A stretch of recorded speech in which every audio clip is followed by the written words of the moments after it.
It is 6:57 in the morning and I am wide awake. It's more than you know. So I feel better. I went to the beach yesterday.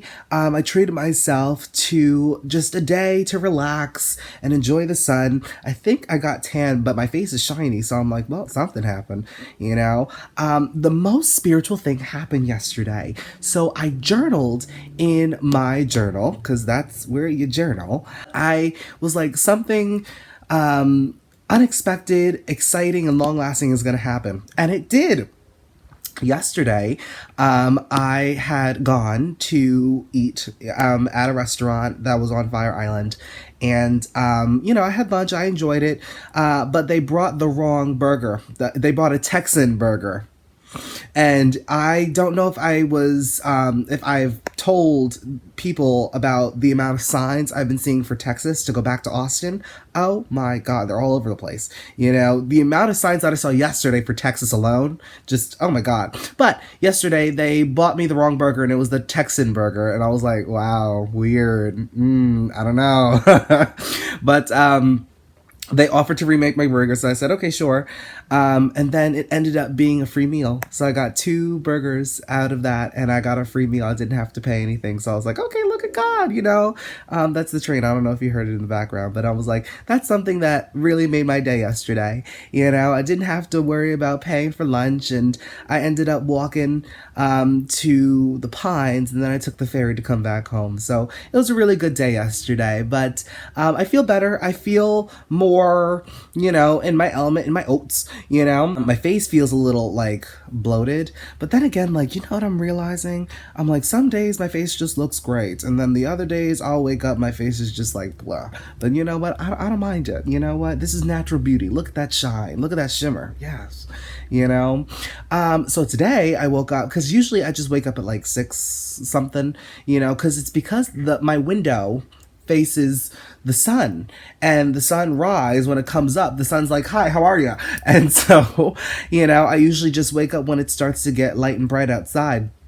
I woke up this morning and I started watching videos on the rise and fall of UPN and all those networks, because I'm very interested in those things like that. Though nowadays networks don't even matter because, we don't watch television like we used to. But I'm still so interested in things like that, like the big 4 networks like ABC, NBC, CBS, Fox, and how UPN really wanted to be the top 5, but it ended up being top 6 because, the WB. But I don't know. I like watching things like that. And then I ended up watching this video that was recommended. Are you INFJ or INFP? Now, I'm an INFJ. I take that test probably every year just to still see if it is, although I know that I am. And I like to watch those videos because I'm just like, oh, maybe there's something in there that's saying that maybe, I don't know, maybe I'm going to learn something new. But you know what I realized? I started having flashbacks, and I started really going through when I was dating, and I would put myself out there on dating profiles. Throw back to the first episode, oh God. But I realized that on dating sites, the amount of people that I see that put that they're INFJ, and I start questioning, are we really the rarest personality? Because the amount of people that just put that they're INFJ as if it's some sort of club that we're supposed to belong to, this mess is not for the weak. This mess is, I don't wish to be INFJ. This mess is not mine. This mess is just, look, it's so complex. People don't understand us, but we understand people. Sometimes we can't even understand ourselves. It's just sick. It's sick. I like it because, what? I am very intuitive, but the way I think that I'm easy to get along with, and then I go around other people and it's just not that. But you know what? I'm learning, because I didn't have the best connection with my father. I'm going to put it out there. Look, I said what I said. He's dead now. So I'm like, look, I didn't have the best connection with him. And I didn't realize at the time that the relationship that you have with your parents definitely sets the foundation for the relationship that you have with people. Didn't know that. And with women, get along with great. Have a great time. The majority of my friends are women, my friend group, all women. And that's just because I love my mom. I got along with her well. I think we're 2 peas in a pod. Yesterday we went to the Supercenter at Walmart. So they built a new Walmart a couple a months back. I think it's been a year at this point, but they built a new Walmart and we went and we bought a new TV because my mom needed a new TV because a couple of days ago there was rain and a big thunderstorm or the thunder whatever it crashed down and it ruined her TV. Didn't ruin mine. Say karma. So we went to go get the new TV. We saw everything because it's in this new like apartment complex or whatever. Looks top tier. Looks great. But I get along with my mom just fine. I feel that our relationship has grown throughout the years. You know, it hasn't been the most perfect relationship, but it's been good. It's been decent. You know, I'll accept it. My father, on the other hand, it hasn't been so great. You know, I haven't really been able to connect with him emotionally. I tried to have a connection with him when he was still here. The last conscious conversation that I had with him, I was at the time I was doing astrology. I wasn't professional yet. It was early 2020, so I was still learning, and at that time I was doing readings for family and close friends. And I was telling him about it because I wanted to know his chart because, you know, I gotta know, you know, I can't, you know, I just can't know everybody else's chart and see if they're karmic or not. Like, I need to know, you know, do you have 12th house placements? Are you sitting in my 12th house? I need to know, you know? So I asked him, you know, what his time was. And I don't think he knew what his time was. He was like, I was just born in the morning, whatever. And I told him, I was like, okay, I just want to know your chart, whatever. And then he was like, astrology is a lie. Don't get into it and things like that. And that was the last conversation I unfortunately had with him. But like all throughout my life, I've tried to connect with him and he was very in his own ways, you know. He had a lot of fixed placements. He was a Scorpio ascendant. We found out that time. Oh, yes, we did. You know, I don't care if I found out at his funeral. We found out at his funeral, but like we found out his time and he was stubborn. He was stuck in his ways. Look, Scorpio ascendant. He had Aquarius IC. I know he had Mercury in Scorpio. Neptune was sitting on his ascendant too. God bless that. I couldn't do that. No, absolutely not. No. He did have 12th house placements. My moon was sitting in his 12th house. So I'm like, I do wonder what his perspective was because that's the one thing I'll never get to know. Like, who was he as a person and how can I get to like see him as a person? Because I learned a lot at his funeral, through his eulogy. Wow, couldn't say that. I learned a lot through his eulogy, and there are certain things that I never would have got to know if it wasn't said in that eulogy. And so I was like, it's crazy. But yeah, no, I'm noticing that I'm trying to mend that connection on a spiritual term basis. I don't know. But like, I just know that like yesterday, I was, you know, going through the list of people that I had some relations with. Mind your business, you know. And I was saying that I was just like, you know what? I think I need to go talk to somebody because, you know, the relationship that I have with men always ends up in some type of conflict, some type of issue. You know, it'll start out great, but then it always ends up being some type of issue. And I know that stems from the relationship that I had with my father. And my father, every time you try to talk to this man, oh my God, like he would always bring it back to himself, you know, and I felt like I was walking on eggshells with him, you know, and I'm just like, I just don't have time for this. But, you know, I was growing up. I couldn't say that I don't have time for this because like I wasn't as confident as I was now back then, you know, and I don't know, just since his passing, I kind of felt like it was a weight lifted off my shoulders. I should not be saying this, but I said it. I said it. It's out there. You know, like, I do feel like there's been a weight been lifted off my shoulders because you know what? Also, I didn't get to express myself in the way that I wanted to.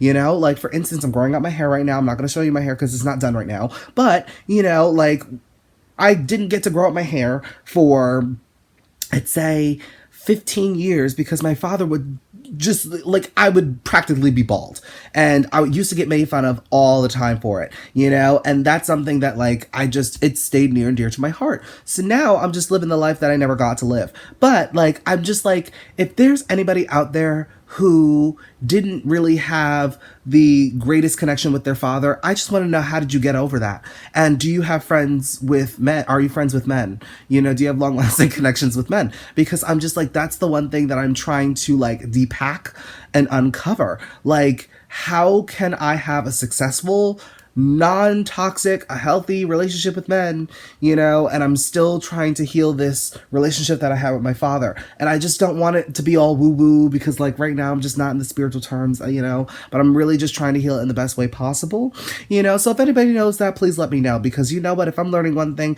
from learning or at least dating in the LGBT world, because you know what, I'm gonna say it, I'm not gay just like men because I don't like labels. I look, the minute when you start to identify with a label, you put yourself in a box. I said what I said, so no, I'm not gay. I just like men. Look, nothing wrong with that. But dating in the community, it's not healthy, like we objectify a lot of things, and I'm getting way off topic here. But the topic was, I guess, like, it really started with everybody wanting to be INFJ, and I'm like, I just feel like people just want to feel special, because online people just, type INFJ to be this rarest personality, this special thing. The reality of this mess, oh my god, don't wish this on my worst enemy. Oh my god, no, it's too complex, too confusing. 1 out of 10, huh?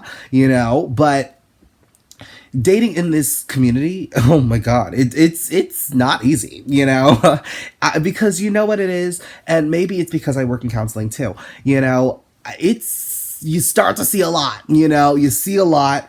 And for me, I'm like, it's not that I don't like conflict, because I can face conflict no problem, but it's other people that don't want to face conflict, or they have their own way of doing it. And when you want to talk about it and people don't want to talk about it, there's the conflict. There's conflict stemming from conflict. And I'm just like, oh, okay. And then it's more difficult when people don't want to talk about it and they don't want to face it, is because, they have their own wounds. And I understand everybody's on their own healing journey. I'm not going to sit here and try to rush it. But sometimes it just gets very frustrating, when you have two people that are on different wavelengths of their healing journey, and they have different ways of going about their healing, especially if somebody has an avoidant attachment style and somebody has a secure attachment style, or somebody has an anxious attachment style. The conflict is bound to happen, and so I'm just like, right now, I just don't even want to look at dating. No, but the last couple of weeks, they've been fun, but I'm like, no. So moral of the story, don't be an INFJ. It's not the most exciting thing in the world. I mean, if you are, great, let's connect, because wow, somebody did say that 2 INFJs are actually not the best fit for each other, because, we'll sit here, read each other's onion layers, and we'll end up hating each other by the end of breakfast. But I will say here that being an INFJ, it's fun. It has its perks. It has its blessings. You could definitely see certain things. You can read the room. There's a lot of intuitive downloads that come, and the amount of things that are signs, like, people think that it's just, I'm not going to lie, because in my life, like, for instance, my mom's TV going out, I consider it to be a sign. Look, I said what I said. It is.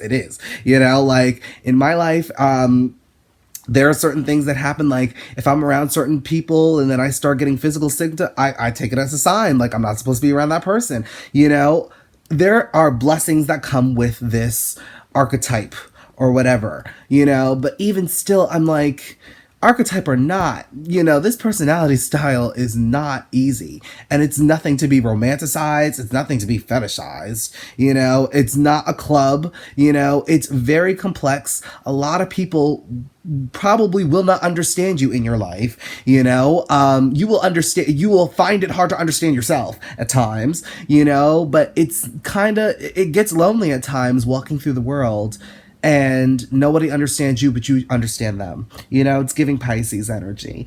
Okay, I'm gonna go before I end up being hated by a lot of Pisces, INFJs, and the gays. Okay, so I just wanted to come on today and say that I'm feeling much better. It's been a great day yesterday, and I'm feeling great today. And that's it. So I'm gonna go now. Bye.